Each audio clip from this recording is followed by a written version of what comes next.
CM योगी को हटाने के लिए हाई कोर्ट में याचिका। सीएम योगी के जज शेखर यादव को समर्थन से बौखलाया विपक्ष। इलाहाबाद उच्च न्यायालय के एक माननीय न्यायमूर्ति ने एक बात कही।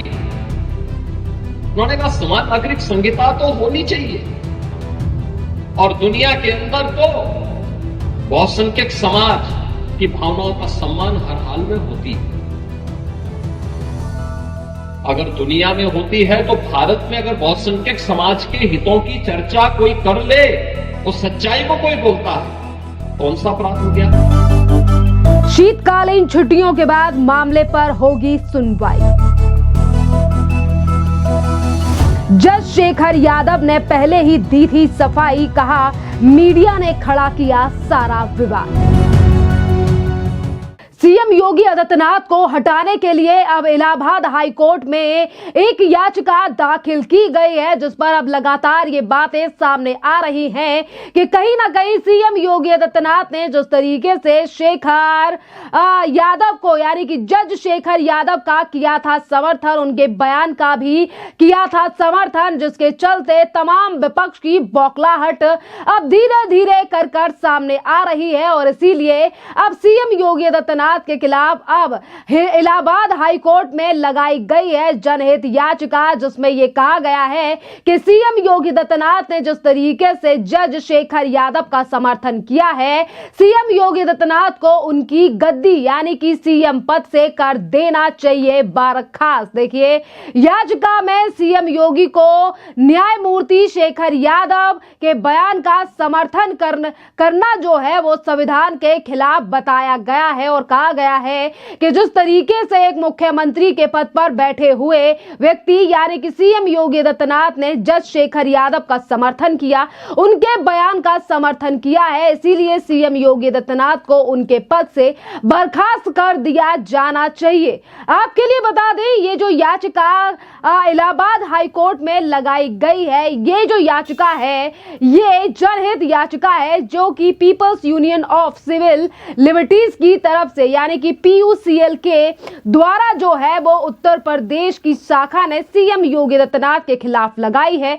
और ये आरोप लगाया है कि संविधान के खिलाफ जाकर सीएम योगी आदित्यनाथ ने जो है वो जस्टिस शेखर यादव के बयान का समर्थन किया है और अपने मुख्यमंत्री की पद की शपथ का उल्लंघन किया है। और इसीलिए सीएम योगी आदित्यनाथ ने अपनी आस्था और निष्ठा को तोड़ा है और इसीलिए उनको उनके यानी कि मुख्यमंत्री के पद से हटाया जाया चाहिए। देखिए, ये पहली बार नहीं है जब जनहित याचिका या फिर इस तरीके की संस्थाओं के द्वारा किसी मुख्यमंत्री या सीएम योगी आदित्यनाथ के ऊपर इस तरीके से आरोप लगाए गए हों।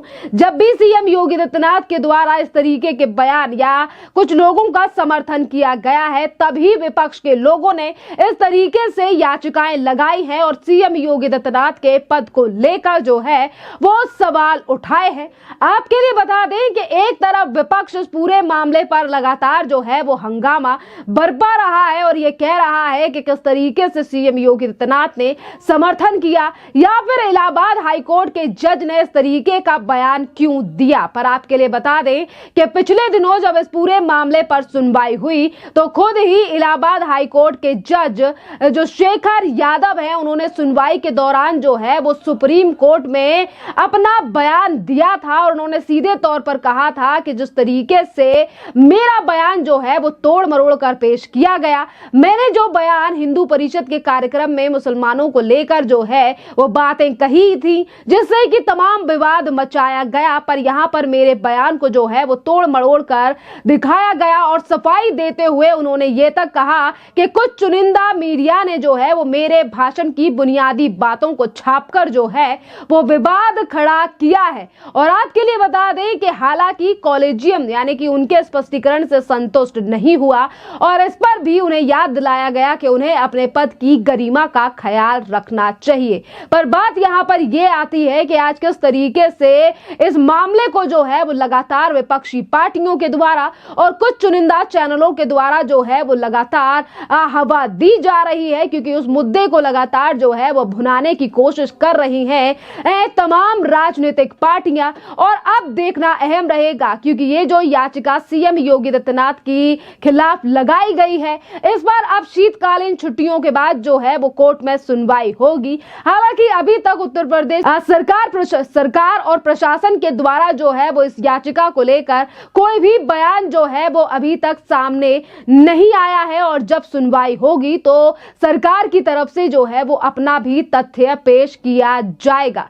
और इसी के साथ आपके लिए वो बयान सुनवाते हैं जिस बयान को लेकर आज विपक्षी पार्टियां इस कदर बौखला रही हैं और लगातार ये याचिकाएं जो हैं वो लगाई भी जा रही हैं। सुनिए सीएम योगी आदित्यनाथ का वो बयान जिस पर उन्होंने इलाहाबाद हाई कोर्ट के जज का समर्थन किया था और उसी के साथ उन्होंने कई तर्क भी दिए थे कि उनका बयान यानी कि जो जज है शेखर यादव उन्होंने ऐसा क्यों कहा। और इसी के साथ तमाम बयान जो है वो सीएम योगी आदित्यनाथ के द्वारा जो है वो बहुसंख्यकों को लेकर भी कही गई थी। सुनिए सीएम योगी आदित्यनाथ का ये बयान। भारत की विरासत को अपमानित करना ये अपना जन्मसिद्ध अधिकार समझते हैं। दो दृश्य वर्तमान में चल रहे हैं। भारत के अंदर राज्यसभा के सभापति महामहिम उपराष्ट्रपति हुआ करते हैं। महामहिम उपराष्ट्रपति जी के खिलाफ कांग्रेस के नेतृत्व में विपक्ष ने एक नोटिस दी है। जो भी सच बोलेगा ये लोग महाभियोग का धौंस देकर के उसके मुंह को बंद करने का प्रयास करेंगे और फिर भी ये लोग संविधान की दुहाई देते हैं। इनके दोहरे चरित्र को देखो ना।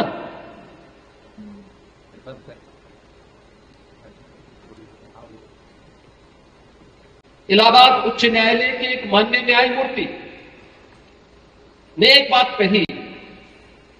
उन्होंने कहा समान नागरिक संहिता तो होनी चाहिए और दुनिया के अंदर तो बहुसंख्यक समाज की भावनाओं का सम्मान हर हाल में होती है। अगर दुनिया में होती है तो भारत में अगर बहुसंख्यक समाज के हितों की चर्चा कोई कर ले, उस सच्चाई को कोई बोलता है, कौन सा अपराध हो गया? आपने देखा होगा इन लोगों ने राज्यसभा में माननीय न्यायमूर्ति के खिलाफ भी महाभियोग की नोटिस दी है। ये है, अब ये अपने को लोकतांत्रिक कहते हैं, ये अपने को लोकतंत्रवादी कहते हैं। संविधान की पुस्तक साथ में लेकर के चलते हैं। तनिक भी शर्म नहीं है इन लोगों को। इस संविधान का गला घोटने वाले लोग, यानी समान नागरिक कानून देश के अंदर नहीं होना चाहिए क्या? दुनिया के अंदर बहुसंख्यक समाज जो कहता है व्यवस्था वैसे संचालित होती है और भारत तो कह रहा है कि साहब भारत के अंदर अल्पसंख्यक और बहुसंख्यक का भेद समाप्त होना चाहिए, सब लोगों पर एक समान कानून लागू होना चाहिए। उल्टा हो रहा है। बहुसंख्यक समाज कह रहा है कि साहब बहुसंख्यक अल्पसंख्यक का भेद समाप्त होना चाहिए, लेकिन ये लोग धौंस देंगे क्योंकि पुरानी आदत है संविधान का गला घोट करके देश की व्यवस्था को संचालित करने की, जबरन अपने दम पर ये लोग चलाना चाहते हैं। देश तमाशा देख रहा है। इन सबको एक्सपोज किए जाने की आवश्यकता है। जो भारत की विरासत को कोसते हैं, एक सच को दबाने का प्रयास करते हैं अपनी आवाज से, अपनी दबंगई से।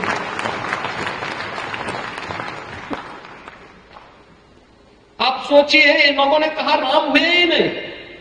आपने सीएम योगी आदित्यनाथ का बयान सुना कि उन्होंने सिर्फ इलाहाबाद के जज शेखर यादव ही नहीं बल्कि राज्यसभा के सभापति जगदीप धनखड़ का भी समर्थन किया था। जिस तरीके से महाभियोग चलाने की बात जो है वो विपक्षी पार्टियों के द्वारा जज शेखर यादव को लेकर कही गई थी और वहीं दूसरी तरफ जो है जगदीप धनखड़ के खिलाफ भी तमाम विपक्षी पार्टियां जो है वो अविश्वास प्रस्ताव भी लेकर आई थी और इस पर भी सीएम योगी आदित्यनाथ के द्वारा निंदा ही की गई थी, पर उसको दरकिनार करते हुए विपक्ष ने सिर्फ एक ही मुद्दे को उठाया जिस पर आज लगातार राजनीति भी की जा रही है। खैर, आप तमाम चीजों से जो है वो अब रूबरू हो चुके हैं, जो चीजें हमने आपको बताई हैं। खैर, आपको क्या लगता है कि आज जिस तरीके से सीएम योगी आदित्यनाथ के खिलाफ ये जो याचिका लगाई गई है, ये कहीं ना कहीं सीएम योगी आदित्यनाथ और उनकी जीरो टॉलरेंस की नीति को लेकर कहीं ना कहीं विपक्ष में डर और कहीं ना कहीं बौखलाहट है? क्या इसीलिए उनके पद यानी कि मुख्यमंत्री के पद को लेकर लगातार जो है वो सवाल उठाए जा रहे हैं? क्योंकि जब लोकसभा चुनाव में आई थी कम सीटें, तभी इसी तरीके की बातें विपक्षी पार्टियों के द्वारा की गई थी कि अब सीएम योगी आदित्यनाथ को मुख्यमंत्री का पद छोड़ देना चाहिए। खैर, आप अपनी राय कमेंट कर हमें जरूर बताइए। धन्यवाद।